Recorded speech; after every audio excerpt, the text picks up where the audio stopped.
여러분은 학창 시절 때 수학을 좋아하셨나요? 또 즐겨 하셨나요? 웃으시는 거 보니까 그렇지 않으신 것 같습니다. 저도 그렇게 수학을 좋아하지는 않았었는데요. 우리가 수학을 잘 하기 위해서 우리가 흔히 수학은 암기 과목이 아니기 때문에 외울 것이 없다고 이야기를 하지만 우리가 수학을 잘하기 위해서 꼭 외워야 할 것들이 있습니다. 수학을 풀기 위해서 꼭 필수적으로 외워야 할 것들이 있다는 것이죠. 그것은 무엇인가요? 오늘 제목에서 힌트를 얻으실 수 있듯이 그것은 바로 공식입니다. 공식을 알지 못하면 우리는 문제를 풀 수가 없습니다. 어떤 수를, 그 공식이라는 것은 여러분 어떤 의미입니까? 수학에서 말하는 그 공식은 무엇을 뜻하는 것인가요? 어떤 수를 대입하든지 그 식이 성립되게끔 만드는 계산의 법칙, 이것을 바로 공식이라고 이야기를 합니다. 여러분은 이러한 수학의 공식에 대해서 얼마나 많이 알고 계신가요? 혹시 지금 머릿속에 기억나시는 공식이 있으신가요? 제가 이 설교를 준비하기 위해서 내가 학창 시절에 공부했던 공식이 몇 개나 있을까 하고선 검색을 해봤더니 진짜 한 10초 만에 100개가 넘는 수학의 공식을 제가 찾았습니다. 잠깐의 그 검색만으로도 100개가 넘는 그러한 많은 공식들을 찾았었는데요. 이 외에도 제가 발견하지 못했던 더 수많은 공식들이 아마 많이 있을 것입니다. 여러분, 대표적으로 우리가 잘 아는 공식들 어떤 것이 있습니까? 공식하면 떠오르는 근해 공식이 있습니다. 근해 공식 이야기하자마자 그걸 이렇게 이야기하시는 분도 아마 계실 것 같은데요. 그리고 또 무엇이 있습니까? 피타고라스의 정리, 이것도 기억나시죠? 또 수열 공식, 집합 공식, 우리 이과 나오신 분들은 미분과 적분, 또 삼각함수 등등 수학을 풀기 위해서 우리가 알아야 할 공식들이 아주 많이 있습니다. 그런데 이러한 그 수많은 공식들이 공통적으로 가지고 있어야 하는 것이 있습니다. 공식이 공식되게 만드는 것, 그것은 무엇입니까? 같은 값을 대입하면 어떤 상황이든지 항상 같은 값을 도출해 주어야, 항상 같은 결과를 도출해 주어야 한다는 것입니다.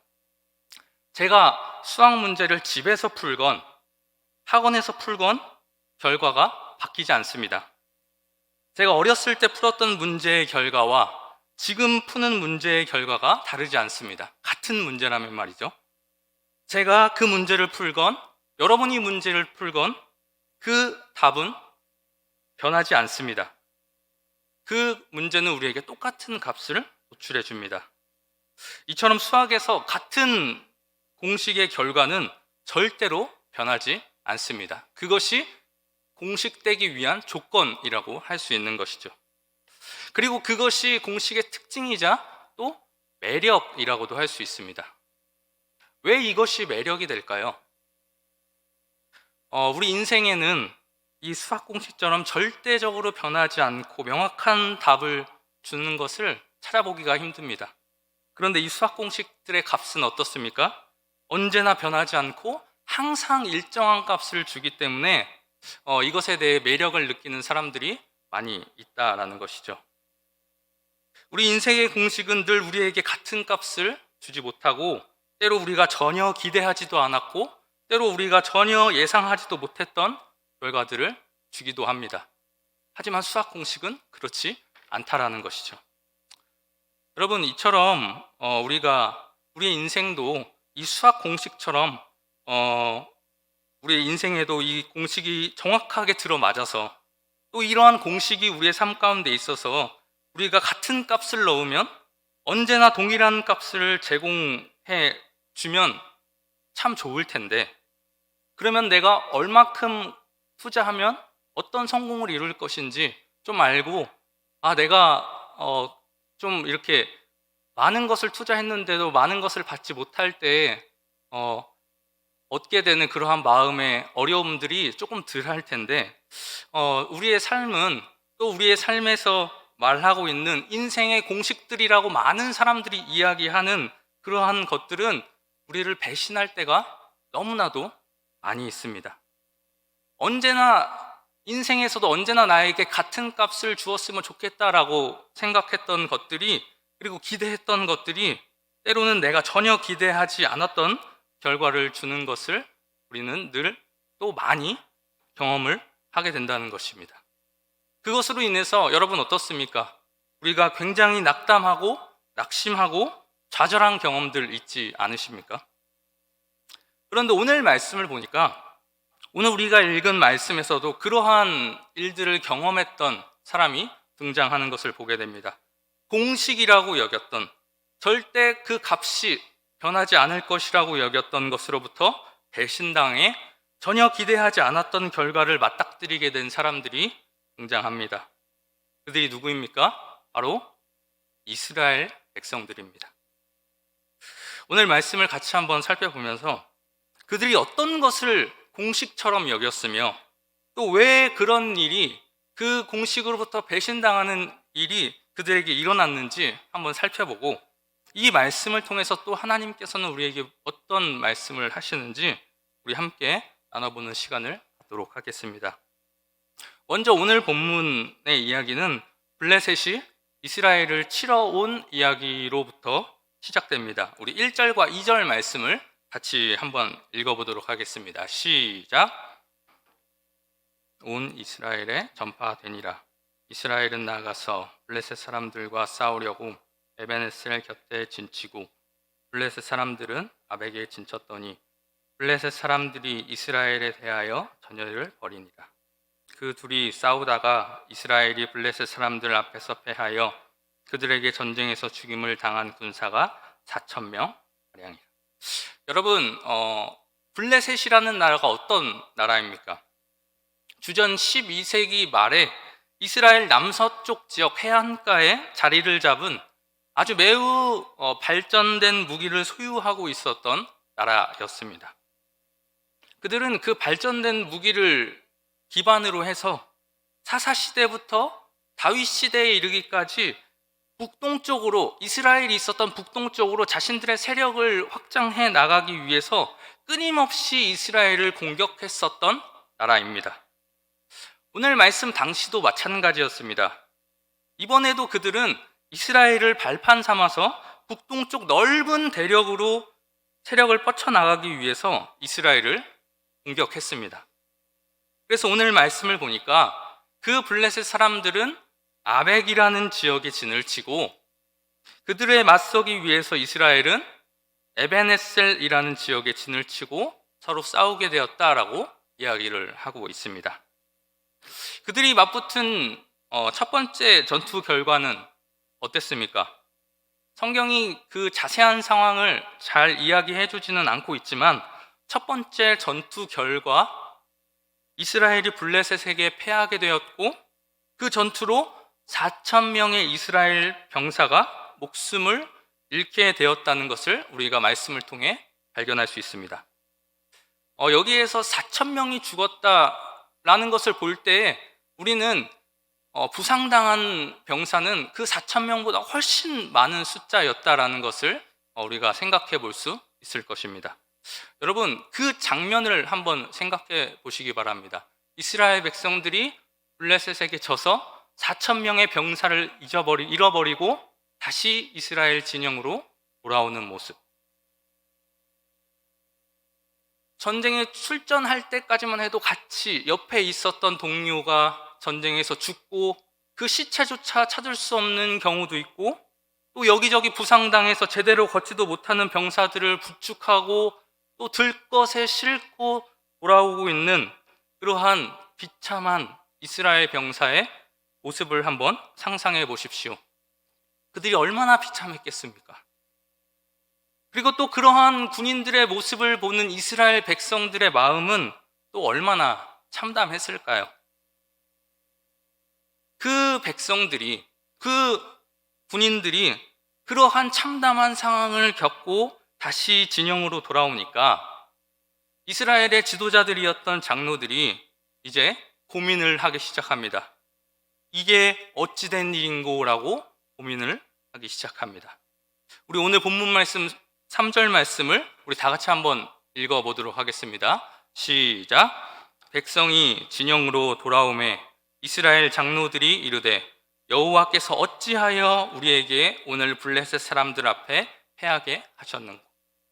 블레셋과의 전쟁에서 패배했다는 소식 앞에서 이스라엘 장로들이 뭐라고 말합니까? 여호와께서 어찌하여 우리에게 오늘 블레셋 사람들 앞에서 패하게 하셨는고. 여러분, 이 질문은 이스라엘 장로들이 자신들의 패배한 상황을 어떻게 해석하고 있었는지 잘 보여주는 질문이라고 볼 수 있습니다. 지금 전투를 끝마치고 그 병사들이 돌아왔는데 그 전투에서 패한 이유가 무엇 때문이라고 말하고 있는 것입니까? 여호와께서 우리로 블레셋 사람들에게 패하게 하셨다라는 것입니다. 그러니까 여러분, 이것을 통해서 알 수 있는 것은 무엇입니까? 이들에게는 어떤 인식이 있었던 것입니까? 전쟁의 승패가 하나님의 손에 달려 있었다라는 인식을 가지고 있었다라는 것을 우리가 알 수 있습니다. 여러분, 이러한 이스라엘 장로들의 이 인식, 이것은 옳은 것입니까? 그른 것입니까? 이 사건의 결국은 여호와께서 결정하신 일이구나, 여호와께서 우리를 패배하게 하신 것이구나 라는 이러한 인식은 아주 옳은 인식이었고, 또 그들이 했던 그 질문은 아주 정확한 질문이었다고 말할 수 있습니다. 그렇다면 그러한 올바른 인식을 가지고 올바른 질문까지 나아갔다면 그 다음은 그들이 어떻게 해야 했을까요? 하나님께서 우리를 패배하게 하셨구나. 그 다음, 여러분이었다면 그 다음 스텝을, 어떤 스텝을 밟아 나가야 됐었다고 생각을 하십니까? 하나님 앞에 나아가는 것이었겠죠. 하나님, 왜 저희를 패하게 하셨습니까? 하나님, 저희가 뭘 잘못했습니까? 하나님, 왜 저희를 패하게 하셨습니까? 하나님, 이 상황이 이렇게 된 것이 무엇 때문입니까? 가르쳐 주십시오. 깨닫게 해주십시오. 잘못한 것이 있다면 바로잡게 해주십시오 라고 하나님 앞에 나아가야 했습니다. 그런데 그들은, 오늘 이 말씀의 이스라엘 백성들은 어떤 결정을 내립니까? 그들은 어떻게 하면 이 상황을 타개할 수 있을 것이라고 판단을 하나요? 우리 3절 하반절 말씀을 우리 화면을 보고 같이 한번 읽어보도록 하겠습니다. 시작. 여호와의 언약궤를 실로에서 우리에게로 가져다가 우리 중에 있게 하여 그것으로 우리를 우리 원수들의 손에서 구원하게 하자 하니. 그들이 내린 결론은 무엇입니까? 하나님께 엽주는 게 아니라 실로에 있는 언약궤를 가져오는 것이었습니다. 우리가 하나님께 묻지 않아도 그 언약궤만 있으면 우리가 이제 블레셋과의 전투에서 반드시 승리하게 될 것이라는 생각을 지도자들 뿐만이 아니라 4절 말씀을 보니까 그 이스라엘 백성들까지도 가지고 있었던 것입니다. 여러분, 언약궤가 뭐길래 그게 필승의 도구가 될 수 있었습니까? 언약궤가 무엇입니까? 언약궤는 하나님의 임재를 상징하는 물건이었습니다. 그래서 하나님께서는 그 언약궤를 통해 하나님께서 이스라엘 백성과 함께 있음을 그들로 하여금 알게 하셨습니다. 그래서 늘 이스라엘 백성들의 중심에는 그 언약궤가 있었습니다. 어디를 가든지 그들의 중심에는 항상 언약궤가 있었고, 그들이 행진할 때에는 항상 그 언약궤가 가장 앞에서 그들을 인도했습니다. 그것의 의미는 무엇이었습니까? 하나님께서 우리를 인도하시고 우리는 그 뒤를 따르는 자들이다 라는 것이었겠죠. 그리고 그러한 하나님의 그 언약궤가 함께 할 때 그들은 놀라운 능력을 늘 경험했습니다. 그 언약궤가 그들의 중심이 있을 때 그들은 광야 속에서도 굶주리지 않았고, 그들 가운데 그들을 앞서서 언약궤를 모시고 행진했을 때에 그 어떤 장애물도 그들을 막아서지 못했습니다. 실제로 여호수아 3장과 4장 말씀에서 이스라엘 백성들 앞에 요단강이 그들의 앞을 가로막았을 때 하나님께서 어떻게 해주셨습니까? 하나님께서는 그 요단강을 가르시고 그들이 한 사람도 다치지 않고 그 강을 건널 수 있게 해주셨습니다. 여러분, 그 사건의 핵심에는 뭐가 있었습니까? 하나님의 언약궤가 있었습니다. 하나님의 언약궤를 맨 제사장들이 백성들 맨 앞에 앞장서서 요단강 물에 발을 담그자 그때 요단강이 갈라졌던 것입니다. 그 이후에 여리고성이라는 큰 장애물이 그들의 앞길을 막았을 때는 어땠습니까? 기상천외한 방법으로 그 막강했던 여리고성을 무너뜨려 이스라엘에게 승리를 가져다 주셨습니다. 마찬가지로 이 사건의 중심에도 무엇이 있었습니까? 말씀을 꼭 읽어보십시오. 언약궤가 있었습니다. 언약궤를 앞세워 그 여리고성을 돌 때에 그 난공불락이라고 여겨졌던 그 여리고성이 무너져 내렸던 것입니다. 이렇게 하나님의 언약궤가 그들의 중심에 있었고 그들 앞에서 그들을 인도할 때에 그들은 언제나 승리할 수 있었습니다. 그러다 보니 그들의 머릿속에는 차츰차츰 어떤 인식들이 자리 잡게 되었냐, 어떤 공식들이 점점 만들어지게 되었냐, 하나님의 언약궤만 있으면 우리는 언제나 승리한다. 어떤 문제가 있어도, 어떤 장애물이 있어도, 어떤 적이 와도 하나님의 언약궤만 있으면 이길 수 있다라는 일종의 공식이 그들 가운데 생겨난 것입니다. 그리고 오늘 본문 말씀에 이르기까지 그 공식은 어땠습니까? 잘 들어맞아 왔습니다. 그래서 이스라엘 백성들은 오늘 본문의 위기 앞에서 다시 이 공식을 다시 한번 적용하고자 이 언약궤를 가지고 오자는 결론에 이르게 되는 것입니다.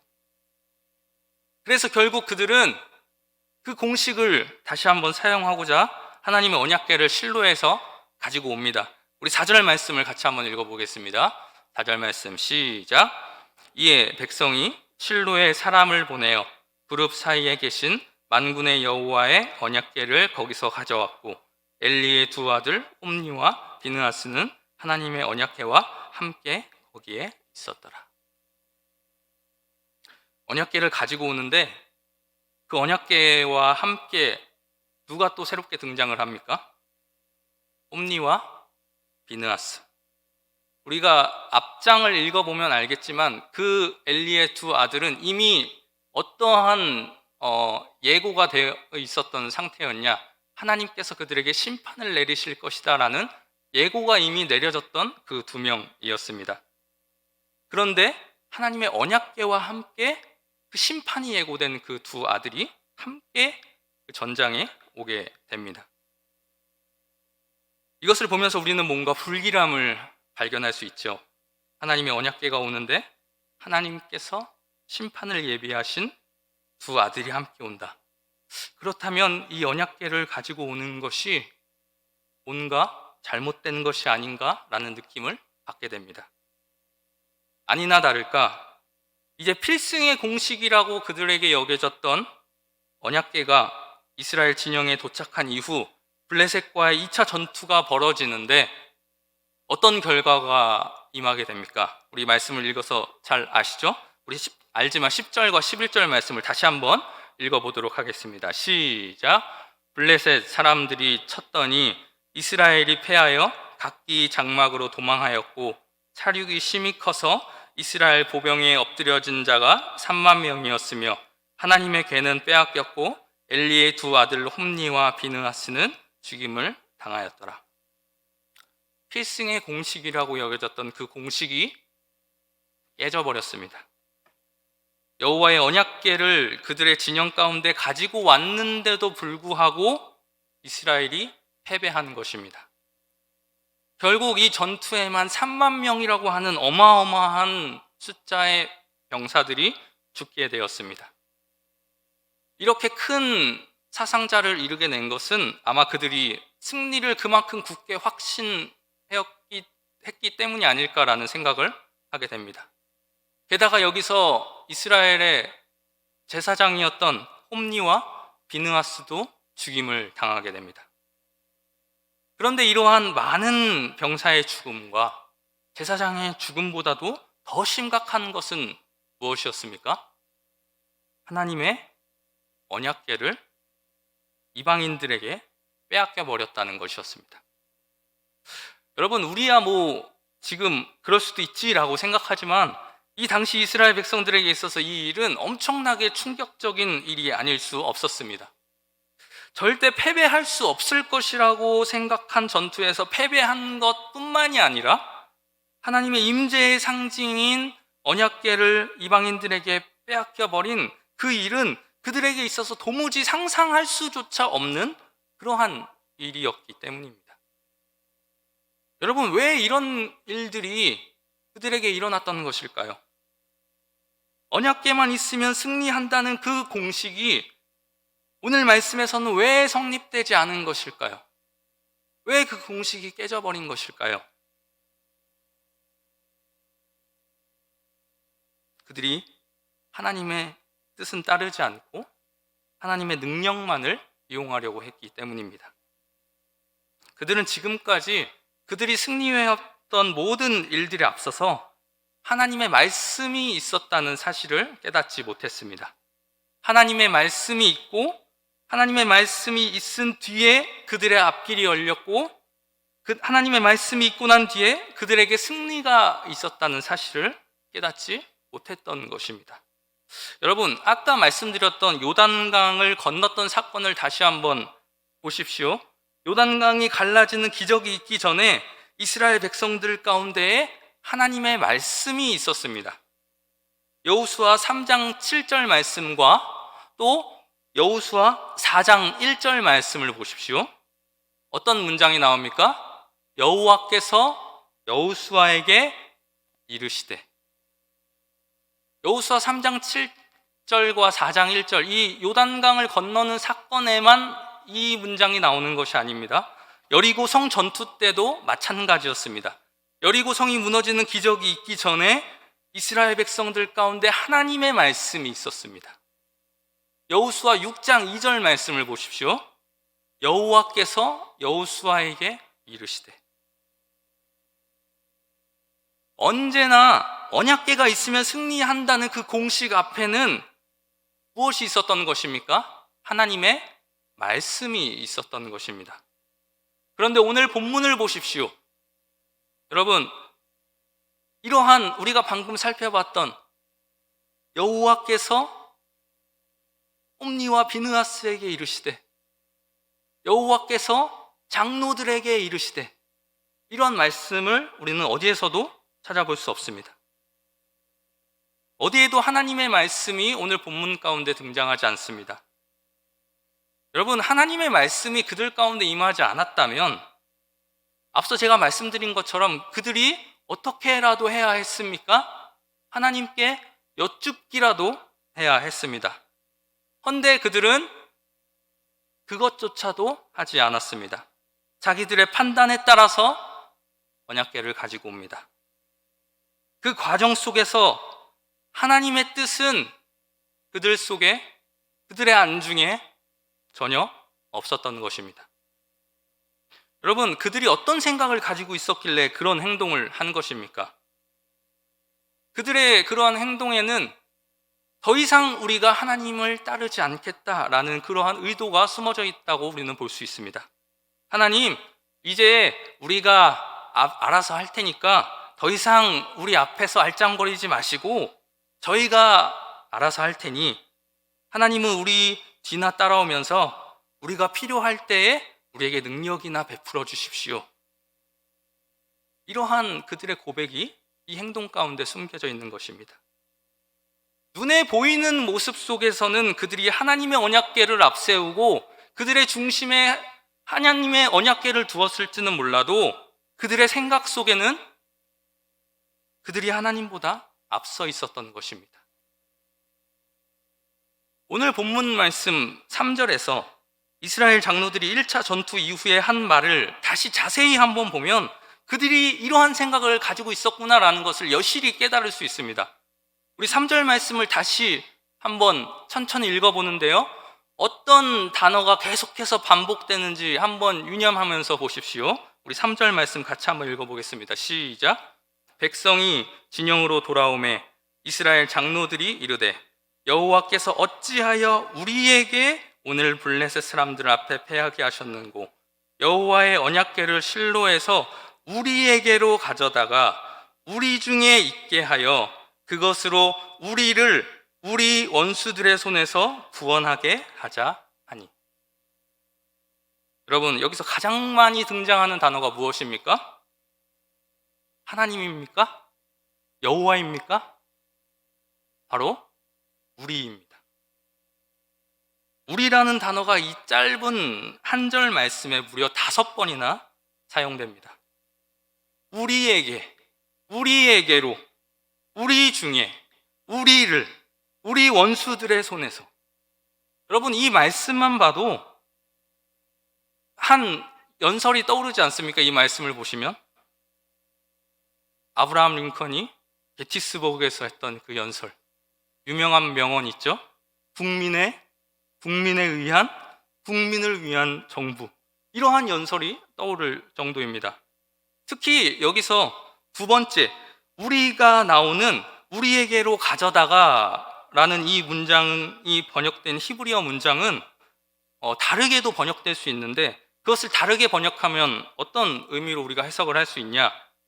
우리를 위하여 가져다가 라고도 우리가 번역할 수 있습니다. 그러니까 우리는 이 한 구절만 보더라도 이들이 이 전쟁을 어떻게 생각하고 있었는지 알 수 있습니다. 그들은 링컨의 그 유명한 명언처럼 이 전쟁을 우리에 의한, 우리를 위한 전쟁이라고 생각했던 것입니다. 어디에도 하나님의 뜻은 담겨 있지 않았던 것입니다. 그랬기에 하나님께서는 이스라엘 백성들이 실로에서 언약궤를 가져왔음에도 불구하고 그들에게 어느 때보다도 치욕스럽고 결코 잊을 수 없는 큰 패배를 안겨주셨던 것입니다. 그들이 다시는 하나님의 언약궤를 가지고 하나님을 업신여기지 못하도록 아예 그들에게서 언약궤를 빼앗아 버린 것입니다. 사랑하는 여러분, 그런데 우리도 잘 한번 생각해 보면 우리도 이런 생각을 가지고 살 때가 얼마나 많이 있습니까? 말로는 하나님, 제가 하나님의 뜻에 순종하겠습니다. 하나님, 제가 하나님의 뒤를 따르겠습니다. 라고 기도하고 우리가 입술로는 되뇌이지만 우리 삶 속에서 하나님과 상관없이 내 마음대로 결정하고 내 뜻대로 살아갈 때가 얼마나 많이 있습니까? 그러면서 하나님, 이미 결정은 내렸으니까요, 제가 내린 결정에 복만 주십시오. 이렇게 기도할 때가 우리가 얼마나 많이 있습니까? 이런 삶을 사는 자에게 경고의 메시지를 주고 있는 본문이 바로 오늘 본문 말씀입니다. 아무리 예배를 많이 드리고 아무리 기도를 많이 한다고 할지라도 그것을 통해 하나님을 수단화시켜 하나님을 이용하려고 하는 자를 하나님께서는 언제든지 얼마든지 벌하실 수 있다는 경고를 우리에게 주고 있는 것입니다. 이런 점에서 보면 왜 하나님께서 오늘 말씀에서 홈니와 비느하스를 죽이시고, 오늘 말씀 밖에 있는 이야기지만 이 사무엘서 전체 이야기지만 사무엘을 그들을 대신해서 세우셨는지 알 수 있습니다. 홈니와 비느하스는 어떤 사람이었습니까? 오늘 말씀을 통해서도 알 수 있듯이 하나님보다 자신들을 앞세웠던 사람이었습니다. 하나님을 도구로 사용했던 사람들이었고 하나님을 수단으로 생각했던 사람들이었습니다. 하지만 사무엘은 어떤 사람이었습니까? 사무엘상 3장 10절 한 절 말씀을 통해서 우리는 그 사무엘이 어떤 사람이었고 왜 하나님께서 홈니와 비느하스 대신에 사무엘을 새로운 지도자로 세우셨는지 알 수 있습니다. 우리 함께 사무엘상 3장 10절 말씀 한번 읽어보도록 하겠습니다. 시작. 여호와께서 임하여 서서 전과 같이 사무엘아 사무엘아 부르시는지라. 사무엘이 이르되 말씀하옵소서, 주의 종이 듣겠나이다 하니. 여러분, 사무엘은 하나님보다 앞서는 사람이 아니었습니다.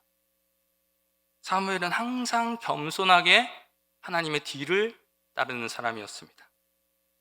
하나님의 능력을 이용하려고 하지 않고 하나님을 도구로 사용하려고 하지 않았습니다. 성공의 발판으로 이용하지 않았습니다. 겸손하게 주님의 인도하심을 따르는 삶을 살았습니다. 그것이 바로 오늘 이 사무엘 3장 10절 이 말씀 속에 요약되어 있는 것입니다. 그래서 하나님께서는 그 사무엘을 이스라엘의 위대한 지도자로 쓰임받게 하실 뿐만이 아니라 그에게 어떠한 축복을 주셨습니까? 그의 말이 하나도 땅에 떨어지지 않게 하시는 은혜까지도 누리게 하셨습니다.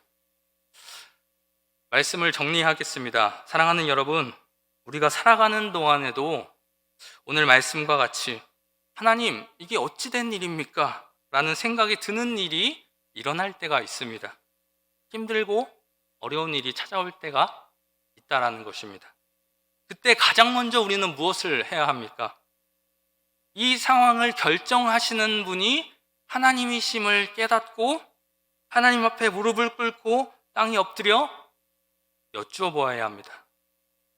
우리 뜻대로, 우리 생각대로 결정해서 하나님의 이름을 가져오는 불순종, 우상숭배, 탐욕을 범하는 자들이 되는 것이 아니라 하나님, 제가 뭐를 잘못했습니까? 하나님, 뭐가 문제인가요? 하나님, 저를 깨닫게 해주십시오. 하나님, 말씀해 주십시오. 제가 듣겠습니다. 사무엘과 같이 이러한 고백을 하실 수 있는 저와 여러분들 되시기를 주님의 이름으로 축원합니다. 그래서 사무엘과 같이 늘 형통케 되는 은혜를 매일의 삶 속에서 누리시며 살아가는 우리 사랑하는 모든 대전중앙교회 성도님들 되시기를 주님의 이름으로 축원합니다. 우리 이 시간 함께 나눈 말씀을 생각하면서 합심으로 함께 기도하도록 하겠습니다. 하나님 아버지, 하나님의 언약궤를 가지고 오면 반드시 승리할 것이라고 생각했던 그 이스라엘 백성들 마음대로의 생각, 하나님을 섬기지 않는 탐심과 우상숭배와 같이 불순종과 언약을 깨트리는 행동에 대해서 하나님의 언약궤를 빼앗기는 현실로 응답해 주신 것을 우리들이 보았습니다. 하나님, 우리의 현실에 이러한 일들이 일어나지 않도록 하나님을 내 마음대로 부를 수 있는 그 종처럼, 하나님을 내 마음대로 쓸 수 있는 그 부적처럼 사용하거나 말하거나 언급하는 그러한 사람들이 아니라 어떤 상황, 어떠한 형편이든지 하나님 앞에 무릎 꿇고 하나님, 제게 말씀하옵소서, 주의 종이 듣겠나이다 고백하고 따르는 주님의 자녀들 되게 하여 주시옵소서. 우리 이러한 기도 제목을 가지고 함께 주님의 이름 한번 부르신 후에 합심으로 기도하겠습니다. 주여, 하나님 아버지, 저희들의 모습이 아버지 하나님의 궤를 이 전쟁터에 자기 마음대로 가지고 갔던 그 이스라엘의 결정과 그 행동과 같이